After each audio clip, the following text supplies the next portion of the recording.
केवल basic terms ली थी, एक बार बेसिक टर्म्स वापस हल्का सा देख लेते हैं। क्या क्या था? अगर हमारे पास कोई भी कॉम्प्लेक्स है, ये कॉम्प्लेक्स था, जैसे स्क्वायर ब्रैकेट है, इसको क्या बोल रहे थे? Coordination square. इसको हम क्या बोल रहे थे? Coordination square.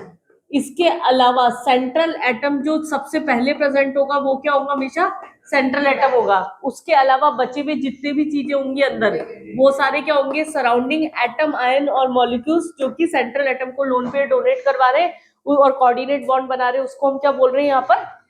लिगेंड्स। बाहर जो आयन प्रेजेंट है, आइदर कैटायन और एनायन। कैटायन होगा तो आगे होगा, पीछे होगा तो एनायन होगा, इसको हम बोलते हैं काउंटर आयन। ये बेसिक टर्म्स ली थी, इसके साथ दो चीजें निकालने के लिए बोला था, प्रैक्टिस करके आना, कोऑर्डिनेशन नंबर और ऑक्सीडेशन नंबर की। कोऑर्डिनेशन नंबर क्या होता है? कितने कोऑर्डिनेट बॉन्ड सेंट्रल एटम के साथ बन रहे हैं, मतलब एक सेंट्रल एटम पे कितने सराउंडिंग एटम्स है हमारे पास में। अगर यूनिडेंटेड नंबर है तो यूनिडेंटेड लिगेंड है तो नंबर सेम होंगे, बाइडेंटेड है तो 2 से मल्टीप्लाई कर देंगे। जैसे यहाँ पर 1 है, यूनिडेंटेड लिगेंड है तो हमने क्या ले लिया यहाँ पर? कोऑर्डिनेशन नंबर क्या हो गया इसका? 6 हो गया। ऑक्सीडेशन नंबर, टोटल चार्ज कितना है सेंट्रल एटम पर? पोटेशियम का क्या था? 1 plus x plus 6 into -1 is equal to 0। तो एक्स की वैल्यू क्या हो गई? +2। ये टर्म्स हमने कल की क्लास में ली थी। प्लस होमोलैप्टिक और हेट्रोलैप्टिक कॉम्प्लेक्स, अगर एक ही टाइप का लिगेंड प्रेजेंट है तो होमोलैप्टिक, अलग अलग टाइप के लिगेंड्स प्रेजेंट है तो हेट्रोलैप्टिक। अब हमें क्या करना है? सबसे पहले इसका नॉमेनक्लेचर करना है। नाम से फॉर्मूला लिखना है और फॉर्मूले से नाम लिखना है, दो चीजें पढ़नी है यहाँ पर। नेक्स्ट टॉपिक डालो यहाँ पर, nomenclature of coordination compound. Nomenclature of coordination compound, इसके अंदर फर्स्ट लेके चलेंगे हम यहाँ पर, nomenclature of coordination compound, name to formula. Name to formula में क्या है? हमें कंपैरेटिवली रूल्स थोड़े हैं, प्रीफिक्स सफिक्स ये सब कम याद रखने पड़ेंगे, इसलिए हम पहले नाम से फॉर्मूला लिख लेते हैं। नाम से फॉर्मूला सीधा एग्जांपल से समझेंगे जिससे वो चीज क्लियरली समझ में आ जाए, लेकिन एक जनरल फॉर्मेट समझ लेते हैं पहले कि किस तरीके से कोई भी नाम लिखा हुआ होता है। काउंटर आयन सबसे पहले लिखा हुआ होता है किसी भी कंपाउंड के अंदर, कोऑर्डिनेशन कंपाउंड में, अगर वो कैटायन है तो यहां साथ में स्पेस, फिर लिगेंड्स लिखे जाएंगे अल्फाबेटिकली। अगर एक ही लिगेंड है तो कोई दिक्कत ही नहीं है, अगर एक से ज्यादा लिगेंड है तो उन्हें अल्फाबेटिकली लिखा जाता है। Without any gap central atom लिखा जाएगा उसका, और उसके बाद में जो भी उसका ऑक्सीडेशन नंबर होगा इसको रोमन नंबर में लिखा जाएगा, और लास्ट में यहाँ without any gap counter ion आ जाएगा दोबारा, अगर वो एनायन है तो काउंटर आयन दोबारा आ जाएगा, अगर वहां पर ये एनायन है तो। एक ही चीज होगी, या तो ये कंपाउंड जो होगा वो ऐसा होगा जिसमें काउंटर आयन जो होगा एनायन होगा, या ये कंपाउंड ऐसा होगा ऑक्सीडेशन नंबर तक जिसमें काउंटर आयन जो होगा वो कैटायन होगा। अगर कैटायन है तो स्पेस दे के आगे लिखा हुआ होगा, और अगर एनायन है तो वो क्या होगा? ऑक्सीडेशन नंबर को फॉलो करते हुए बिना गैप के उससे टच करके साथ में लिखा हुआ होगा। दो एग्जांपल लेते हैं जिससे दोनों एग्जांपल्स के नाम क्लियर हो जाएंगे। जैसे अगर हमारे पास कोई भी एग्जांपल ले लो, इसमें हेक्सा अमाइन प्लेटिनम 4 क्लोराइड, ये कोई नाम दे रखा है और इससे हमें इसका फॉर्मूला बताना है। ठीक है, जिस फॉर्मेट में लिखा हुआ है कोई गैप नहीं है, इसका मतलब कैटायन यहाँ पर काउंटर आयन नहीं है। ऑक्सीडेशन नंबर के बाद यहाँ पर कोई आयन दे रखा है, इसका मतलब ये काउंटर आयन है। स्क्वायर ब्रैकेट यहाँ जो रोमन नंबर ऑक्सीडेशन नंबर लिखा हुआ होता है उससे जस्ट पहले जो लिखा होगा वो हमेशा क्या होगा? सेंट्रल एटम होगा। तो सबसे पहले हमने स्क्वायर ब्रैकेट लगा के यहाँ क्या लिख लिया? सेंट्रल एटम लिख लिया, प्लेटिनम। उसके बाद में आगे क्या है? Hexa amine. हेक्सा अमाइन मतलब NH3 6, बस इतना ही है, और कोई लिगेंड नहीं है यहाँ पर, तो हमने उसे लिख लिया, और क्लोरीन जो हो गया वो यहाँ पर आ गया। अब इतना तक तो बहुत इजी है, सीधा सीधा हमने जो दिख रहा था उसे छाप लिया, but rule wise oxidation number के जस्ट पहले जो लिखा होगा वो हमेशा सेंट्रल एटम होता है, उससे पहले बिना गैप के जितने भी लिखे हुए हैं वो लिगेंड से उसे स्क्वायर ब्रैकेट के अंदर ही लिखना है। काउंटर आयन है, अगर ऑक्सीडेशन नंबर के पीछे लिखा हुआ है तो उसे पीछे लिखना है, अगर कोई कैटायन होगा तो गैप देके यहाँ आगे लिखा हुआ होगा तो उसे यहाँ पर आगे लिखना है। अब क्या है यहाँ पर, इसे यहाँ पर वैल्यूज क्या आएगी, ये वैल्यू और ये वैल्यू क्या होगी न्यूमेरिकली, यहाँ पर ये देखना है। तो इसको क्या है, रफली इसे डिवाइड कर दो। क्लोरीन पे चार्ज कितना होता है -1, ये तो पता है। अब प्लेटिनम का कितना दे रखा है ऑक्सीडेशन नंबर, सेंट्रल एटम का +4 दे रखा है, और NH3 जो होता है वो न्यूट्रल लिगेंड है। एक टेबल याद करने के लिए दी थी कल, यूनिडेंटेड, बाइडेंटेड, पॉलीडेंटेड, जिसमें पॉजिटिव नेगेटिव लिगेंड्स थे। अमाइन या 0, ऑक्सीडेशन नंबर क्या हो गया टोटल यहाँ पर, इसका क्या इधर आ रहा है टोटल चार्ज +4 आ रहा है, और यहाँ क्लोरीन पे कितना आ रहा है -1। तो ये क्या हो गया, यहाँ पर जो 4 था ये क्या होगा, इधर चला जाएगा, 1 इधर चला जाएगा, माइनस प्लस से कोई मतलब नहीं है, तो ये Cl4, ये क्या हो गया, इसका फॉर्मूला हो गया। मेन चीज तो बस यही याद रखना, क्रॉस मल्टीप्लाई वाली, बाकी तो नॉर्मल एक बार स्ट्रक्चर की प्रैक्टिस करोगे इसकी तो होते जाते हैं। ये Cl4, जैसे अगर बेसिक से समझ लो, अगर हमारे पास Al है और Cl है, या और छोटा एग्जांपल ले लो, मैग्नीशियम क्लोराइड, फॉर्मूला कैसे बनाते हो, मैग्नीशियम की वैलेंसी क्या है +2 है, और क्लोरीन की क्या है -1, तो हम क्रॉस मल्टीप्लाई करते हैं, जो बेसिक पढ़ते हैं MgCl2, जैसे ये बना रहे हैं वैसे ही कंडीशन है। ये क्या हो गया, यहाँ पर कैटायन हो गया और ये एनायन हो गया, तो इन पे जो भी चार्जेस थे उनको क्रॉस मल्टीप्लाई करके यहाँ नीचे वाली वैल्यू आ जाती है। जैसे अगर हम बोल रहे हैं Al2SO4 होता है, अगर Al पे चार्ज कितना है +3 है, और इस पे चार्ज कितना होता है -2, तो हम क्या लिखते हैं ऐसे Al2SO4 होल थ्राइस, ये फॉर्मूला बनाते हैं। सेम उसी कॉन्सेप्ट पे यहाँ पर हमने कर रखा है क्रॉस मल्टीप्लाई, बस ये एक कॉम्प्लेक्स है। तो ये क्या हुआ हमारे पास में, नाम से फॉर्मूला लिखने का पैटर्न हो गया। एक एग्जांपल वो भी ले लेते हैं जिसके अंदर कैटायन जो होगा आगे होगा और एनायन काउंटर आयन नहीं होगा, पहले इतना कॉपी कर लो एक बार।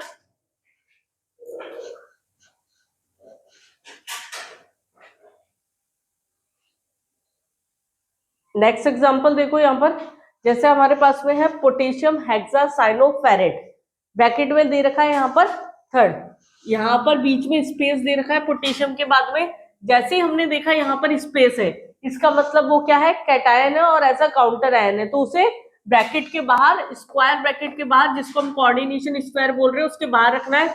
ये क्या है, हेक्सासाइनोफेरेट। हेक्सासाइनोफेरेट मतलब क्या हो गया, यहाँ पर हमारे पास में Fe हुआ, Fe जो हो गया फेरेट, साइनो Cn हुआ होल 6, ये ब्रैकेट क्लोज, ये तो केवल सिंपल फॉर्मूला हो गया। अब +3 इसका ऑक्सीडेशन नंबर दे रखा है, अगर हम इसे ऐसे कर ले, साइनाइड पे कितना चार्ज है -1 × 6, तो ओवरऑल क्या हो गया यहाँ पर -3 हो गया, और पोटेशियम का क्या होता है 1 होता है, ये 1 इधर गया 3 इधर गया, तो ये क्या बन गया हमारे पास में K3FeCl होल 6। छापे,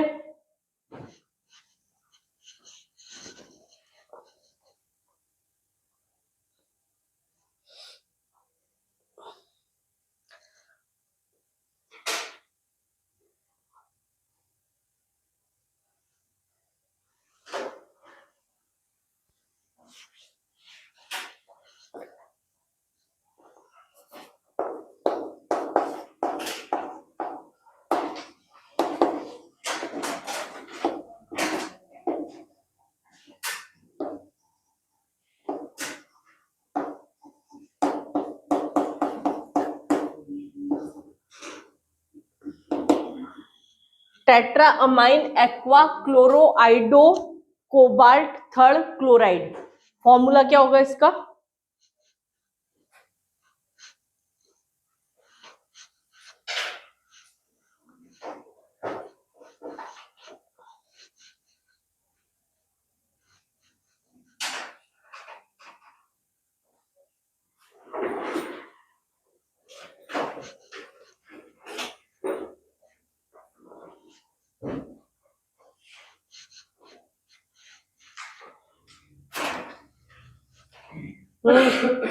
फॉर्मूला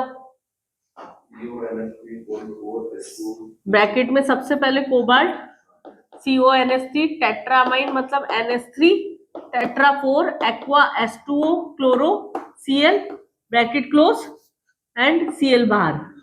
ये हमारे पास में फॉर्म में लिख लिया। उसके बाद में कोबाल्ट का दे रखा है +3, NH3 0, वाटर 0, -1, और ये -1, और ये टोटल कितना हो गया 2, और ये क्या हो गया -1, तो यहाँ पर क्या हो गया Cl2। ऐसा जरूरी नहीं है कि हमेशा ही चार्जेस आए, कभी कभी ऐसा भी होगा कि कोई चार्ज बैठेगा ही नहीं, जो दिख रहा है वो ही आंसर होगा डायरेक्ट।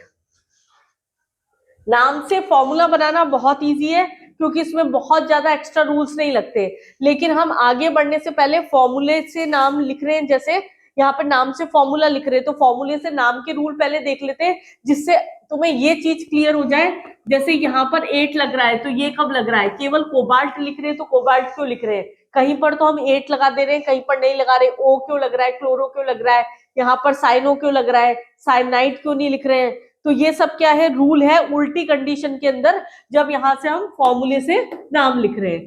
तो नेक्स्ट टॉपिक डालो, एग्जांपल साथ में करेंगे फिर दोनों के। नेक्स्ट टॉपिक लिखे इसमें, nomenclature of coordination compound, that is formula to name. अब हम उल्टा से केस ले रहे हैं यहाँ पर, फॉर्मूला टू नेम। अब फॉर्मूला टू नेम में हमें कंडीशन तो पता है, सेकंड केस हम क्या लेके चल रहे हैं यहाँ पर, फॉर्मूला टू नेम, ये ले रहे हैं। अब फॉर्मूले टू नेम के अंदर क्या होता है, यहाँ पर फॉर्मेट तो वही है, counter ion, then space, then ligands, लिखने का पैटर्न तो वही है, दोबारा लिखने की जरूरत नहीं है, plus central atom without any gap, फिर उसका जो भी ऑक्सीडेशन नंबर होगा, और काउंटर आयन अगर वो एनायन होगा तो पीछे आ जाएगा। लेकिन रूल वाइज कैसे चलते हैं, सबसे पहले बात करते हैं हम यहाँ पर लिगेंड्स की। लिगेंड्स में एक टेबल लिखवाई गई थी कल, अगर नेगेटिव लिगेंड है तो वहां देखा होगा क्लोरो, आइडो, साइनो ये लगा हुआ है। तो अगर कोई भी नेगेटिव लिगेंड होता है तो वहां पर एज अ सफिक्स हम लगाते हैं या तो ओ या फिर आइडो, एज अ सफिक्स लग रहा है उसके। जैसे अगर हमारे पास में साइनाइड है तो हमने क्या लिखा, साइनो लिखा। ऐसे ही क्लोरीन है अगर, तो क्लोरो लिख दिया। तो ये क्या हो गया, हमारे पास में एज अ सफिक्स यूज हो रहे हैं। उसके बाद में सेकंड हमारे पास में क्या है, पॉजिटिव लिगेंट वाली कंडीशन। पॉजिटिव लिगेंट मतलब हम यहाँ पर क्या लगाएंगे, ईएम एज अ सफिक्स लगाते हैं यहाँ। जैसे अगर नाइट्रोनियम हो गया, NO2+ है, तो यहाँ पर हमने क्या लिखा, नाइट्रो के साथ में ईएम लगा दिया। अगर कोई न्यूट्रल लिगेंट है तो जो नाम होगा हम नाम वैसा का वैसा लिखेंगे, मतलब जो हमारे पास टेबल में डिसाइडेड नेम है। जैसे H2O है, इसको एक्वा बोलते हैं तो हम एक्वा ही यूज करेंगे, कोई ओ आइडो कुछ भी नहीं। ऐसे ही NH3 प्रेजेंट है तो यहाँ पर क्या है, अमाइन, अमीन नहीं अमाइन, ये वर्ड ध्यान रखना, क्योंकि पेपर में आया हुआ क्वेश्चन है। स्पेलिंग बेस केवल मेंस के अंदर डिफरेंस पूछ लिया था क्वेश्चन के अंदर, एडवांस में था, मेंस में एग्जैक्टली मुझे याद नहीं है भी। दो कंपाउंड एक जैसे नाम लिख के दे रखे थे, उसमें केवल एम का डिफरेंस था, उसके अलावा कोई डिफरेंस नहीं था नाम के अंदर। तीसरा हम लेके चल रहे हैं इनके प्रीफिक्स जो लगाते हैं इनके नंबर के लिए। ये इसके अंदर फर्स्ट रूल हो गया कि नेगेटिव पॉजिटिव लिगेंड है तो क्या करना है। सेकंड हम बता रहे हैं इसके नंबर का के लिए क्या लगाते हैं। मुझे पूरे टाइम पैन ही गिराएगी क्या तो क्लास में बैठ के। तो यहाँ पर क्या है हमारे पास में, नंबर के लिए क्या कर रहे हैं, 2 है, 3 है, 4 है, 5 है, तो हम क्या लगाते हैं, डाई लगाते हैं, ट्राई लगाते हैं, टेट्रा लगाते हैं, पेंटा लगाते हैं, इस तरीके से लगाते जाते हैं, नॉर्मल जो नंबरिंग है हमारे पास। लेकिन अगर इसी की जगह यूनिडेंटेड लिगेंड या बाइडेंटेड हो, उससे कोई फर्क नहीं पड़ रहा, किसी भी लिगेंड के अंदर, इसी के नीचे आगे बढ़ रहे हैं यहाँ पर, ligand having words like di, tri, tetra, कोई भी नंबरिंग वाला वर्ड अगर हमारे पास में किसी भी लिगेंड के अंदर है तो नंबरिंग चेंज हो जाती है। 2 का मतलब वहां पर डाई नहीं होता, बिस होता है। ऐसे ही 3 का मतलब ट्राई नहीं होता, ट्रिस होता है, और 4 का मतलब टेट्रागिस। बस यही याद है, यहाँ 4 का मतलब क्या होता है, टेट्रागिस होता है। तो ये हमारे पास 2 की जगह क्या लगा। अब कैसा एग्जाम्पल, ऐसा नहीं है कि बाइडेंटेड उठा के तो हमने सीधा 2 की जगह बिस लगा दिया। जैसे ऑक्सिलेटो है, बाइडेंटेड है तो डाई ही लगाएंगे, लेकिन अगर हमारे पास जैसे एग्जांपल है EN, तो ये क्या होता है, इथाइलिन डायमाइन। तो जैसे ही हमने देखा यहाँ इसके नंबर में आ रहा है डायमाइन, तो हम इसके अंदर क्या लगाएंगे, इसके अंदर दो के लिए अगर 2 नंबर दे रखा है तो वहां पर बिस लगाएंगे, डाई नहीं लगाएंगे, 3 दे रखा है तो ट्रिस लगाएंगे। तो ये हमारे पास क्या हो गया, इसका नंबर पैटर्न देने का तरीका हो गया कि कितने नंबर है उसका। पहले लिगेंड्स के लिए लिख लो, फिर नेक्स्ट सेंट्रल एटम लेते हैं यहाँ।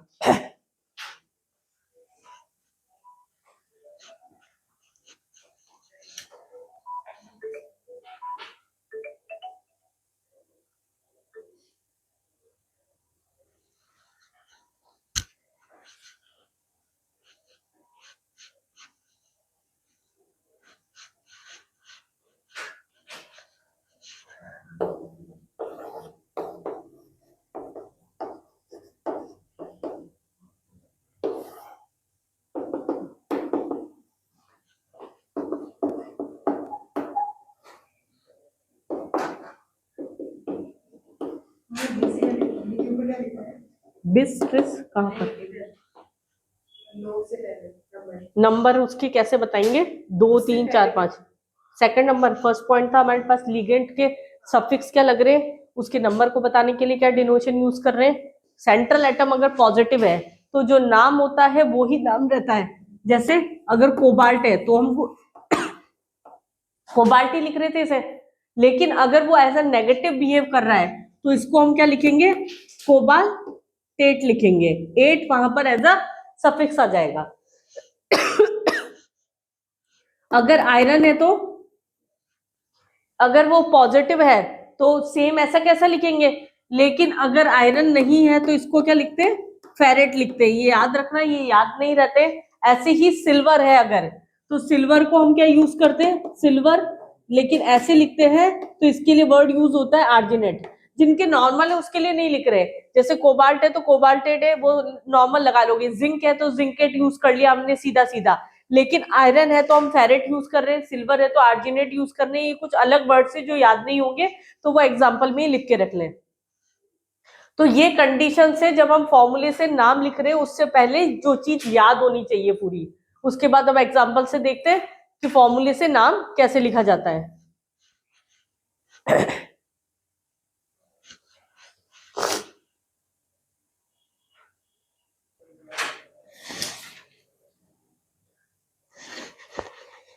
अब देखिए यहाँ पर 2 फॉर्मूले लेते हैं हम। यहाँ पर नाम से फॉर्मूला लिखा था, अभी फॉर्मूले से नाम लिखना है। सीधा एक थोड़ा कॉम्प्लेक्स ले लिया। यहाँ पर क्या है, K3 है, कोबाल्ट सेंट्रल एटम हमें दिख रहा है। सबसे पहले क्या लिखते हैं, काउंटर आयन। अगर वो आगे है तो ट्राई पोटेशियम कभी नहीं लिखेंगे। काउंटर आयन में डाई ट्राई टेट्रा पेंटा कभी नहीं लगेगा, वो केवल वैलेंस से सेटिस्फेक्शन होता है। यहाँ पर केवल क्या लगाते हैं हम, पोटेशियम। तो ये क्या हो गया, पोटेशियम। उसके बाद में गैप देके जितने भी लिगेंड्स हैं अल्फाबेटिकली लिख रहे हैं उन्हें। तो यहाँ पर हमारे पास में क्या हो गया, ये तो क्या हो गया, डाई ऑक्सिलेट हो गया, ऑक्सिलेट बोलते हैं इसे।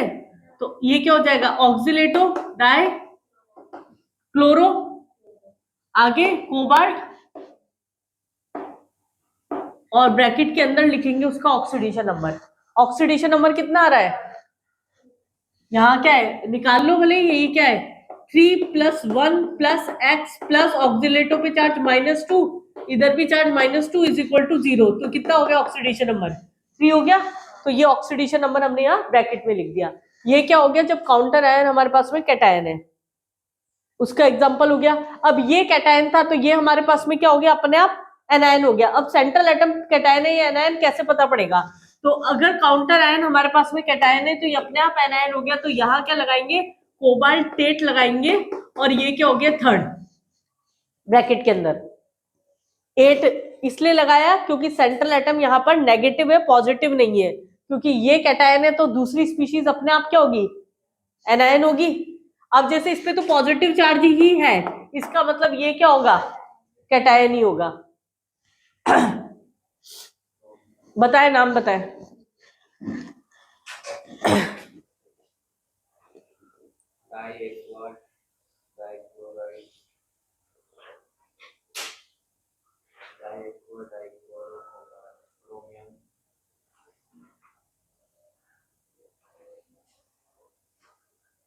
Dichloro tetra aqua chromium 1 ion. Tetra aqua पहले आएगा या डाइक्लोरो आएगा?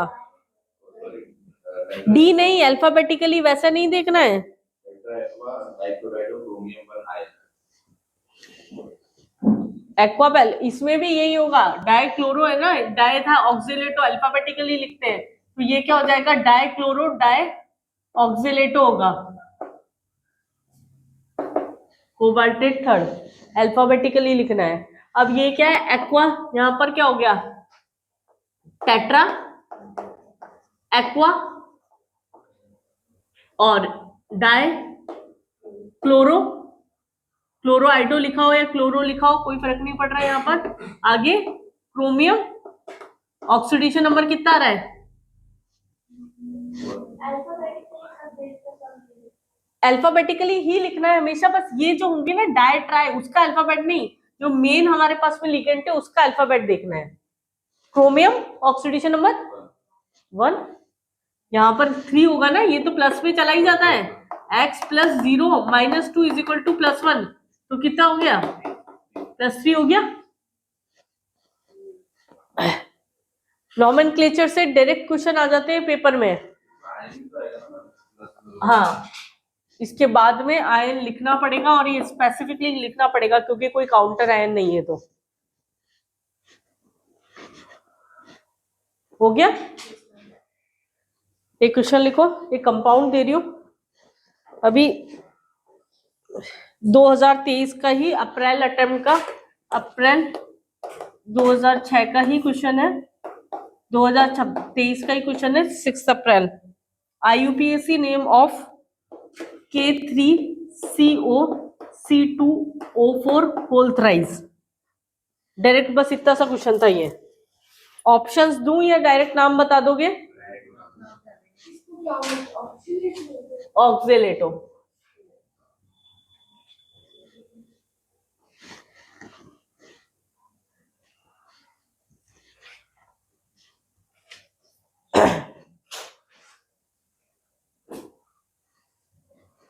बोले, पोटेशियम ट्राई ऑक्सीलेटो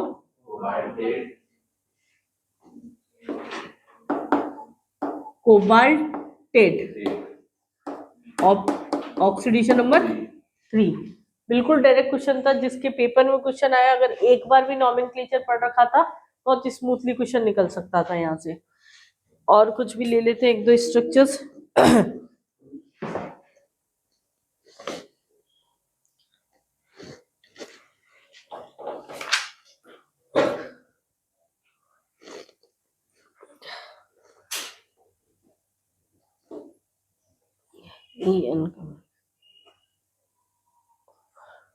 अगर नेक्स्ट कंपाउंड लो यहाँ पर CuEn होल ट्वाइस ब्रैकेट के बाहर SO4, नाम क्या होगा?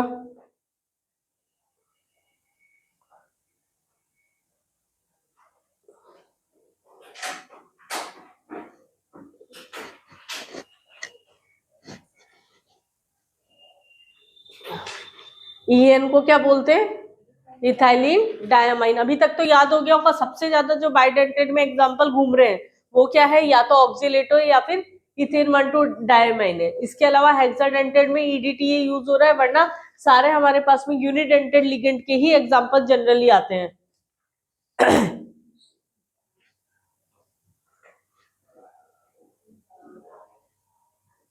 हाँ बोल बोल, पहले से क्यों मान लिया गलत है, बोल तो सही, जो है गलत ही बता दे। EN को बोलते हैं इथाइलिन डायमाइन। हाँ सुमित,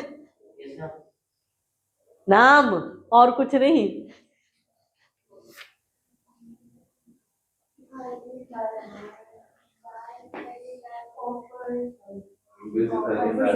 बिस लिखेंगे सबसे पहले 2 के लिए।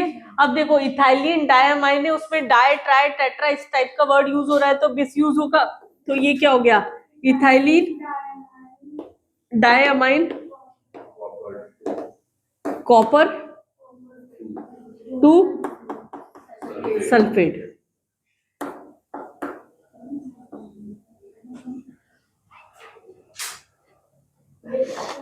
बिस बाइडेंटेड लिगेंड है ना, बाइडेंटेड से फर्क नहीं पड़ रहा, ये डाई वर्ड यूज हो गया ना यहाँ। किसी भी अगर लिगेंट में डाई ट्राई टेट्रा इस तरह का वर्ड है, जैसे अगर ईडीटी आ गया तो ईडीटीए में हम क्या लगाते हैं, इथाइलिन 1,2 डायमीन टेट्रा एसिटिक, तो इसके अंदर भी क्या होगा, लेकिन ईडीटीए तो खुद ही कोऑर्डिनेशन नंबर 6 रखता है, तो वो एक ही होगा, एक से ज्यादा हो ही नहीं सकता, क्योंकि किसी भी कोऑर्डिनेशन कॉम्प्लेक्स का कोऑर्डिनेशन नंबर 6 से ज्यादा नहीं होता है।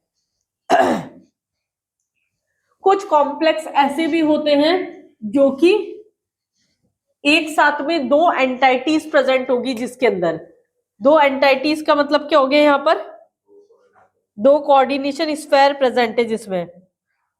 अब जैसे कंपाउंड है हमारे पास में CrNH3 whole 6 bracket close COCN whole 6, अगर ये हमारे पास में कोई भी कॉम्प्लेक्स है तो इसके अंदर क्या है, हमारे पास ऑक्सीडेशन नंबर जो भी आएगा वो इक्वली डिवाइड होगा। टोटल ऑक्सीडेशन नंबर क्या है, ये तो 0 है मतलब 6 आएगा, 6 है मतलब दोनों का +3 लेके चलेंगे। पहले तो ऑक्सीडेशन नंबर सेट कर लिया हमने। अब जो न्यूट्रल लिगेंड के साथ प्रेजेंट होगा उसको कैटायन की तरह ट्रीट करेंगे, जो नेगेटिव लिगेंड के साथ में प्रेजेंट होगा उसको एनायन की तरह ट्रीट करेंगे। तो ये क्या हो गया, हेक्सा अमाइन क्रोमियम ब्रैकेट में थर्ड, फिर वापस हेक्सा साइनो, आगे कोबाल्ट टेट हो जाएगा, एक कैटायन दूसरा एनायन और अगेन थर्ड। तो ये वो कॉम्प्लेक्स हो गए जिसमें दो एंटाइटीज एक साथ प्रेजेंट है, उसका नाम किस तरीके से लिखा जाएगा।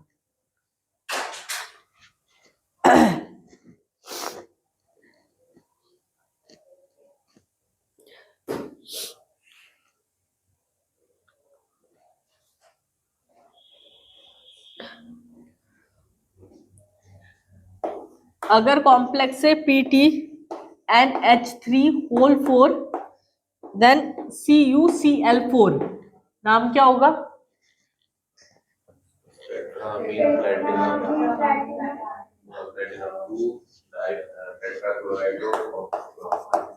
Tetra ammine platinum oxidation number 2 tetra chloro cuprate, copper से क्या हो जाएगा, ये क्यूप्रेट हो जाएगा, और ऑक्सीडेशन नंबर अगेन 2। तो ये दो एंटाइटीज अगर एक साथ प्रेजेंट होगी तो उसका ऑक्सीडेशन नंबर हो गया।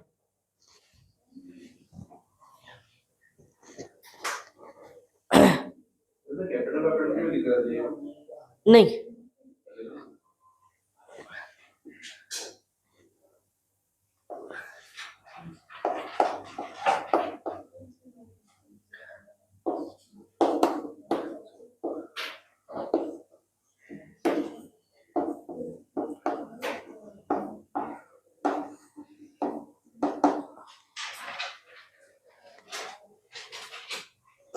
सोच सकते हो, नहीं।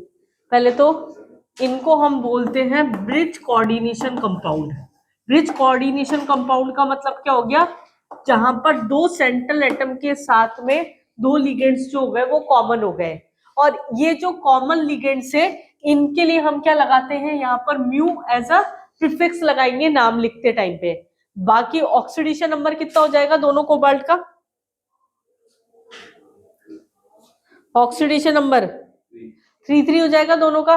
नाम लिखना शुरू करेंगे तो नाम क्या हो जाएगा, यहाँ पर बिस से शुरू करें, इथाइलिन है क्योंकि, तो ये क्या हो गया, बिस इथाइलिन डाइअमाइन कोबाल्ट ब्रैकेट में 2 टोटल। हाँ, देन यहां पर क्या है, ये क्या है, अमीडो है, OH क्या होता है, हाइड्रोक्सो, तो ये क्या हो गया, म्यू अमाइडो म्यू म्यू लगा रहे हैं हम, जो कॉमन ब्रिज पे लिगेंड प्रेजेंट है उसके लिए आगे म्यू लगाया जाता है, दैट मीन्स वो इंप्लाइड है कि वो ब्रिज लिगेंड की तरह यहाँ पर दो सेंट्रल एटम्स के बीच में प्रेजेंट है।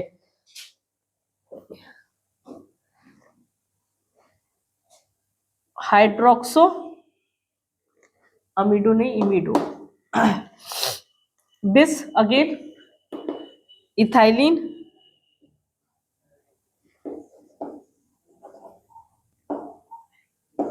डायमाइन, अगेन कोबाल्ट ही रहेगा ये क्योंकि पॉजिटिव चार्ज है पूरे कॉम्प्लेक्स के ऊपर।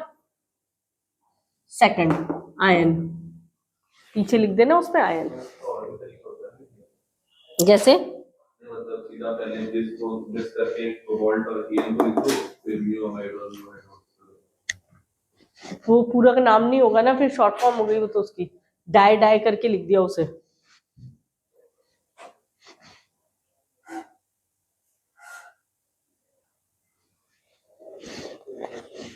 सारे कॉम्प्लेक्स जितने भी हमने किए यहाँ पर एक बार प्रैक्टिस करो नाम से, फॉर्मूला, फॉर्मूला टू नेम।